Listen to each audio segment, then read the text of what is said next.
We sing faith is the victory because the Bible teaches us so. 1 John 5:4, this is the victory that overcomes the world, even our faith. And all the words that we hear out in the religious world, none is more common to us than the word faith.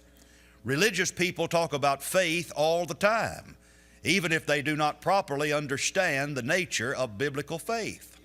Now, I have heard faith defined in different ways, but I suppose that the most accepted definition of faith, and one that I have always appreciated the most, is simply this: taking God at His word. Taking God at His word and acting in harmony with what it teaches. But here's a little acrostic I learned a long time ago, and I like this. Faith, F-A-I-T-H, forsaking all, I trust Him. We're talking about faith this morning, and we're talking about that because of a special series that I started last week entitled Conquering Canaan. Last week we did a personality profile of Joshua. We studied in Joshua chapter 1, but we noticed some characteristics about his great life. Conquering Canaan demands leadership, but likewise conquering Canaan demands faith. And so we're going to examine faith this morning from Joshua, the 2nd chapter. And really this is another study in a particular character in the book of Joshua who comes to our attention. Her name is Rahab. Rahab, we will find, is one who would later be listed in God's Hall of Fame of Faith. She was a woman of great faith. Now understand what Hebrews 11 says about faith and why she's listed there. We know in Hebrews 11:1, faith is the substance of things hoped for, the evidence of things not seen. And verse 6, without faith it is impossible to please God. For he that cometh to God must believe that He is, and that He's a rewarder of them that diligently seek Him. So this woman of Joshua 2, Rahab, is likewise mentioned in God's Hall of Fame of Faith. Now you recall that most of those mentioned in the Hall of Fame of Faith are men, but women likewise are to be faithful and to exhibit faith in God. Sarah was a woman of faith. Rahab was a woman of faith. And so in Joshua chapter 2, we learn why it is that this woman was recorded in such a way that God remembered her, and that she stands as a testimony to all of those who would live by faith. Now, in Joshua chapter 2, the chapter begins with Joshua, God's leader, the one who has succeeded Moses, sending out some spies over toward Jericho. Now, this is not the first time spies have been sent out. But the text says in verse 1 that Joshua sent out of Shittim 2 men to spy secretly, saying, go view the land, even Jericho. Now, Shittim is about 7 miles to the east of the Jordan River, and then Jericho about 7 miles beyond that. And so this is the last encampment before Joshua and the children of Israel invade and begin to conquer Canaan. So these 2 spies are sent out to survey the land in and around the city of Jericho. What they are doing is a covert operation. They are trying to sneak into the city to see who dwells there, to see about the fortification, and to give a report back to their leader, Joshua. But they went and came into an harlot's house named Rahab and lodged there. You mean this woman who would later be recorded in God's Hall of Fame of Faith was guilty of harlotry? That's right, she was. They come into this woman's house to abide there. Why would they do that?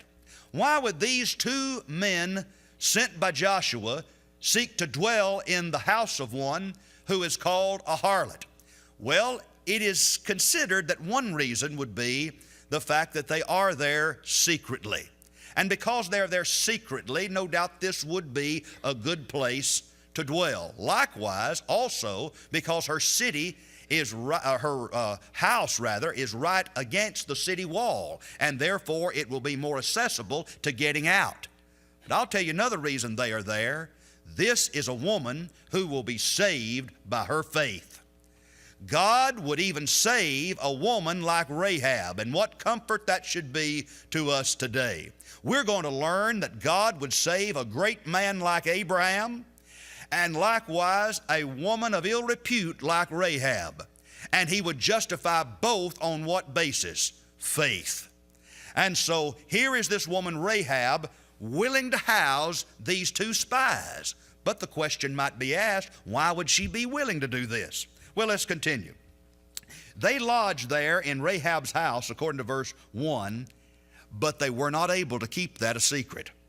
It was told the king of Jericho, saying, Behold, there came men in hither tonight of the children of Israel to search out the country. And the king of Jericho sent unto Rahab, saying, Bring forth the men that are come to thee, which are entered into thine house, for they be come to search out all the country. So the king has word of what is happening. The king is concerned about this. He knows about those who are encamped on the other side of Jordan. And so he sends word to Rahab, let us have these men. Now, plan A is not working. They were going to be quiet. They were going to remain in Rahab's house. They would go out from time to time and search out the city, but their plan has been foiled. So what do the spies do? Well, Rahab will do something for them. The woman took the men and hid them and said thus, There came men unto me, but I wist not whence they were. And it came to pass about the time of shutting of the gate, when it was dark, that the men went out. Whither the men went, I do not know. Pursue after them quickly, for ye shall overtake them. But she had brought them up to the roof of the house, and hid them with the stalks of the flax, which she had laid in order upon the roof. Well, somebody says she told a lie. How could this be a great woman of faith? How could this be a woman recorded in God's hall of fame of faith if she lied? I want you to notice something, friends. Not in this text nor any text does God, through his inspired penman, commend the lie. She is praised not because she lied, but because of her faith. Her faith was in God and these two spies, and in Joshua and the children of Israel. And she will relay to these men why she has such confidence in these men and also in Joshua and the children of Israel. Now, she brought them up to the roof of the house. She hid them there on top of the roof. The flax covers them. That flax had been soaked in water. Now it's up on top of the rooftop so it can dry in the sun. This would have been customary at this particular time of year. And so they are hidden there. And the men pursued after them. See, she has told them something else. They're leaving the city, pursuing after them.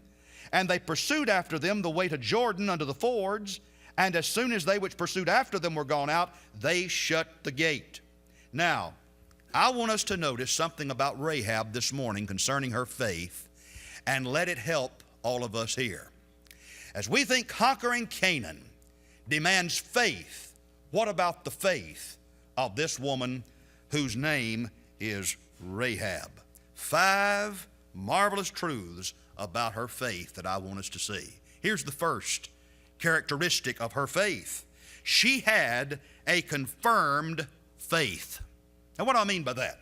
Well, look in verse 8 beginning.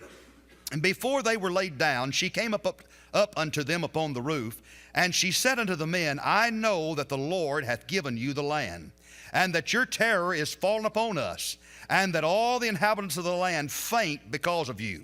Now listen, for we have heard how the Lord dried up the water of the Red Sea for you when ye came out of Egypt, and what ye did unto the 2 kings of the Amorites, and were on the other side of Jordan, Sihon and Og, whom you utterly destroyed. She says, we've heard all these things. Now underscore that particular phrase. Here's what we've heard. She had a faith that had been confirmed because of what? Because of the evidence. Because of the evidence. Our God never asks us to believe something unless he first gives us evidence. And so the evidence was clear. God had been with the children of Israel and brought them with a mighty hand out of Egypt. God had been with the children of Israel through the wilderness wandering.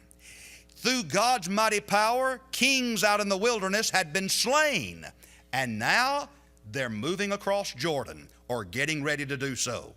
Here is a woman whose faith has been confirmed by what? By the word that she has heard. She's seen the evidence. Does evidence exist today for the existence of God? Well, Psalm 19, 1 and 2, the heavens declare the glory of God, and the firmament showeth his handiwork. In fact, if you go back over to Hebrews 11 and you read about the evidence we have, which stirs within us faith, look at verse 3 of Hebrews 11. Through faith we understand that the worlds were framed by the word of God, so that things which are seen were not made by the things which do appear. And so there is evidence all around us that there is a God in heaven. His power is on display. And this woman Rahab, who had been a harlot, she says, we know who's going to win this battle. She says, we know what you're going to do to Jericho, because our faith has been confirmed. And so it is with our Lord Jesus. He never asks us to believe anything without sufficient evidence. Thomas was not with the other disciples when the Lord made his first appearance to them, as recorded in John 20. He would not believe the report, but he said, unless I touch him, unless I can see those nail prints, put my hand where that sword went into his side, then I will not believe. Thomas was present when Jesus appeared the next time to the disciples. And Jesus allowed Thomas to examine the evidence, didn't he? And Thomas said, my Lord and my God. Our Lord is not afraid for us to examine the evidence about his teaching. God down through time has never discouraged looking at the evidence. And so conquering Canaan took faith, and Rahab demonstrated great faith. Hers was a confirmed faith. She knew the facts. She knew what she'd heard about God.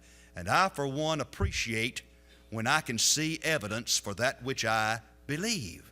Little boy fell off into a ravine one day, and on his way down he caught hold of a tree or a branch protruding from the side of that ravine, and he was hanging on for dear life. And he began to call out, is somebody up there? Can anybody help me? Please, is there somebody up there? And then all of a sudden there was a voice from above that said, let go of the limb. The little boy said, is there anybody else up there? Well, I'm like that little boy. I'm going to let go of the limb. I want to know that it's safe for me to let go. And so God allows us to examine the evidence, and that brings us to a familiar passage of Scripture as we think about this, Romans 10:17. So then faith cometh by hearing, and hearing by the word of God. Rahab had a confirmed faith. She had heard what God did. This confirmed faith led to a convicting faith. A convicting faith. Notice with me in verse 11. And as soon as we had heard these things, when we heard what God had done through Israel, our hearts did melt. We just about fainted. Neither did there remain any more courage in any man because of you. They had become all of a sudden weak when they heard about the power of God's people. And so there was no more courage in any man. She says, for the Lord your God, he is God in heaven above and in earth beneath. Now notice this. She now has a faith that's filled with conviction. She says, here's what I heard about your God and what he did. And now she says, my faith is in him. Now she says, everybody fainted. Everybody was weak. Everybody's heart melted. But that doesn't mean that everybody turned to God, does it? No, it doesn't mean that at all. But here is Rahab saying, the Lord your God, he is God in heaven above and earth beneath. I put my faith, my trust in him. She says, here's what I've heard that he's done, and I believe in him. Hers was a convicted heart. Now think about this just for a moment. Hebrews 4:12, for the word of God is quick and powerful and sharper than any two-edged sword, piercing even to dividing asunder of soul and spirit and of the joints and marrow, and is a discerner of the thoughts and intents of the heart. Think about our God and His word which convicts. Here is a woman who heard this report of what God had done through His people, which confirmed her faith and likewise convicted her. Maybe not everybody was convicted to turn to God. They were scared, filled with fear, but didn't turn to Him. The same word that melted the heart of King Nebuchadnezzar, the same power that melted the heart of King Nebuchadnezzar, was the same word, the same power that hardened the heart of Pharaoh, wasn't it? But here is a woman who evidently is very tender. She is a woman who's willing to listen and to put her trust in that which is real. She has heard the power of God being on display. She is one who wants to be on God's side when God's people come through Jericho. And so it is that she is convicted of the Word of God, convicted by it, based upon what she has heard. Now, the preaching of the cross is to them that perish foolishness, 1 Corinthians 1:18. Not everybody responds to the Word the same way. For some, it is a savor of death unto death. For others, a savor of life unto life, 2 Corinthians 2:15 and 16. But for Rahab, she had a confirmed faith. Not only that, she had a convicting faith. But then number 3, we notice she had a courageous faith. A courageous faith. Now remember, to conquer Canaan is going to take a whole lot of courage by a whole lot of people. Look at verse 12. Now therefore, I pray you, swear unto me by the Lord, since I have showed you kindness, that ye will also show kindness unto my father's house, and give me a true token, a true pledge, and that you will save alive my father and my mother and my brethren and my sisters and all that they have, and deliver our lives from death.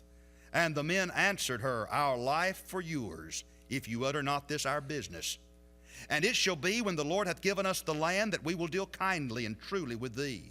Then she let them down by a cord through the window, for her house was upon the town wall, and she dwelt upon the wall. And she said unto them, get you to the mountain. Get you to the mountains, lest the pursuers meet you, and hide yourselves there 3 days until the pursuers be returned, and afterward may ye go your way. Now this took tremendous courage on her part to do this, didn't it? Here is a woman who is putting her own life at risk to protect these 2 spies who have come on behalf of Joshua, who really have come on behalf of God. She says, will you save my people? They say, yes, we'll save your people. And so she has to step out in faith and help these men out and secretly get them out of the city. But what if she'd been caught? This took tremendous courage on her part. And God has never said that following Him did not demand courage. Count it all joy when you fall into divers temptations or trials, knowing that the trying of your faith worketh patience. Sometimes your faith is tested, isn't it? Sometimes your faith will receive a test. And we have to have the courage to face that test and succeed. You see, it took courage for Joshua and Caleb to stand and say, we're well able to go over into the land and take it. But that's what they did. They showed tremendous courage in Numbers 13. Rahab shows tremendous courage right here. What true faith will do, it will get you out of your comfort zone, won't it?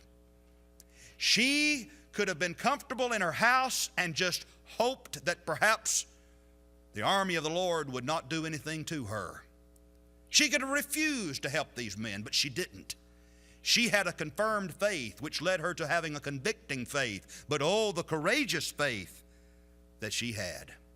You see, this kind of faith we're talking about is not something that's easy.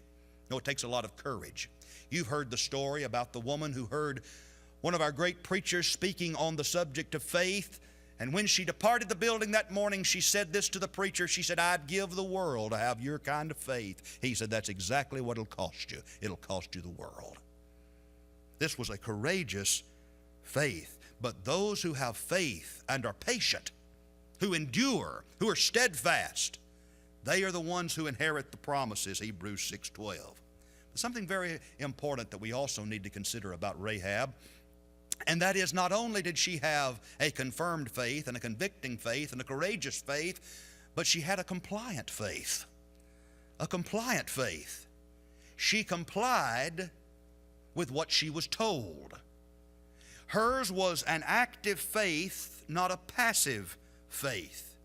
You see, notice verse 17 beginning. The men said unto her, we will be blameless of thine oath, which thou hast made us swear. Behold, when we come into the land, thou shalt bind this line of scarlet thread in the window, which thou didst let us down by, and shalt bring thy father and thy mother and thy brethren and all thy father's household home unto thee. And it shall be that whosoever shall go out of the doors of thy house into the street, his blood shall be upon his head, and we will be guiltless. And whosoever shall be with thee in the house, his blood shall be on our hand, if any hand be upon him.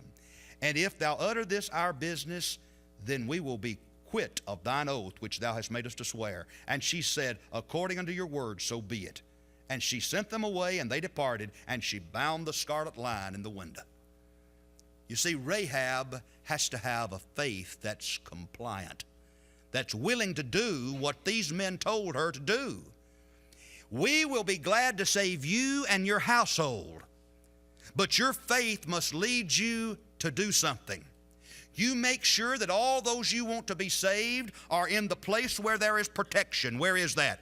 Inside the house. Not only that, you hang this scarlet thread out the window so it can be seen.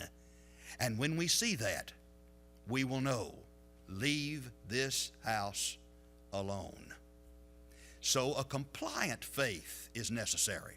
Faith that pleases God is not one that is dead, but one that's very much alive. Now in James chapter 2, James would talk about an active working faith, wouldn't he? And who is the example? Well, Abraham is one example. He goes to the one that is most respected and revered in Jewish history, Abraham, the one whom the Israelites so very much adored, Father Abraham. We want to have the faith of Abraham. But then notice also in verse 25, likewise also was not Rahab the harlot justified by works when she'd received the messengers and had sent them out another way. Now again, this is why she was praised. This is why she was a woman of faith. She helped out those spies, and they were there on behalf of Joshua, who was there on behalf of God.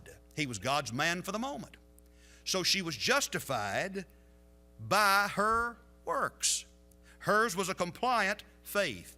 Now, in Hebrews 11, we remember that Noah is regarded highly for his faith. But we know why he was regarded highly for his faith.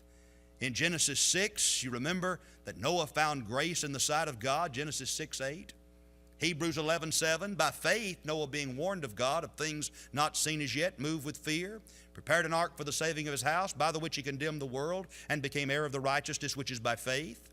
How was Noah saved? By grace through faith. And that's how all are to be saved, by grace through faith, Ephesians 2:8 and 9. But somebody says, help me to understand by grace through faith.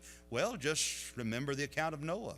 Genesis 6:22, after God had given all the instructions that Noah needed concerning the ark, thus did Noah according to all that God commanded him to do, so did he. That's what God calls saving faith. Rahab had a faith that complied with the instruction she was given. Now, in Mark 16:16, our Lord Jesus Christ says, he that believeth and is baptized shall be saved. Now, the person who doesn't understand the importance of an active working faith will not have any desire to be baptized. That becomes a stumbling block to that person. It shouldn't be. He that believeth and is baptized shall be saved. He that believeth, the one who has the active working faith, understands why he needs to be baptized. For when he's baptized, he shall receive the forgiveness of sins. That's Acts 2:38. When we consider Rahab the harlot, Rahab was a woman who had a confirmed faith that led to a convicting faith. She had a courageous faith and likewise a faith that was compliant. But notice the final point I want to present to you this morning. She had a confident faith. A confident faith. Now, we go back to Joshua chapter 2 and notice in verse 22. The text says, "And they went and came unto the mountain and abode there 3 days until the pursuers were returned. And the pursuers sought them throughout all the way, but found them not. So the 2 men returned and descended from the mountain and passed over and came to Joshua the son of Nun and told him all things that befell them. And they said unto Joshua, Truly the Lord hath delivered into our hands all the land, for even all the inhabitants of the country do faint because of us." Who told them that?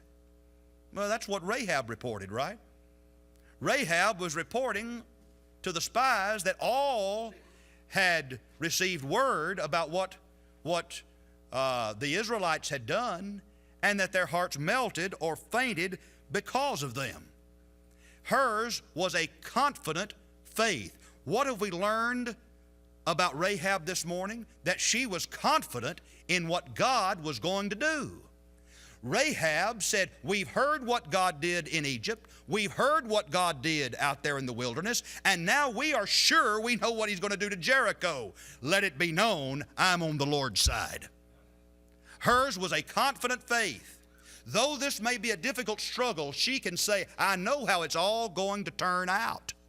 Now think about this just for a moment. Here is this woman, Rahab, who has such tremendous confidence in what God can do. And those 10 spies that went out with Joshua and Caleb, who had seen all the mighty works of God, they did not. They didn't have the same courage that she had. Rahab, through the eye of faith, could already see the victory won. Why did she have such great confidence in God? I'll tell you, she'd come to this realization: God forgives. That scarlet thread that she hung in the window to some might mean, yeah, this is the red light district, right? But not to her, not to those in her household, not to the children of Israel who would fight, not to Joshua, not to us, and not to God. What does that mean? It's a line of redemption, that's what it is. That red thread, that scarlet line hanging out the window, reminds us of a God who forgives through blood, through scarlet blood. God forgives. She had confidence in God not just because God forgives, but because God fortifies. What would happen when later the children of Israel would come over into Jericho and take over the city? We'll just go over a few chapters to Joshua chapter 6. And notice in verse 17 of Joshua chapter 6, the city shall be accursed, even it, all that are therein. Only Rahab the harlot shall live, she and all that with her in the house, because she hid the messengers that we sent. And look at verse 21. They utterly destroyed all that was in the city, both man and woman, young and old, ox, sheep, donkey, with the edge of the sword. But Joshua had said unto the 2 men that had spied out the country, You go into the harlot's house, and bring out thence the woman, and all that she hath, as ye swear unto her. What's going to happen? She's going to be protected. Her house will be fortified. By God's power, those walls would come down, but the house of Rahab would stand solid. You see, God is the one who forgives. God also is the one who fortifies. In the third place, as you think about the courage she exemplified, the confidence she had in God, God fulfills. God not only forgives, not only does he fortify, but he fulfills. That's why she had a confident faith. He fulfills the promise that he has made. What did this woman know? She said, I know by faith that if the children of Israel come into this city, then I know that we'll be protected. I know that we will not be killed. And they were not. God can use people like that in incredible ways. And I'll tell you what God thought of her faith.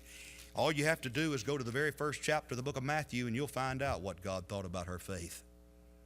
In Matthew chapter 1 and verse 6, we read about King David. We all know him. David, the king, begat Solomon. But who was David's father? His father was named Jesse. Jesse, there in verse 6. But go back to verse 5. Jesse's father was a man named Obed. Who were his parents? His father was one named Boaz, whose wife was Ruth. But what about this man Boaz? What about his parents? His father was one named Salmon. His mother's name, Rahab.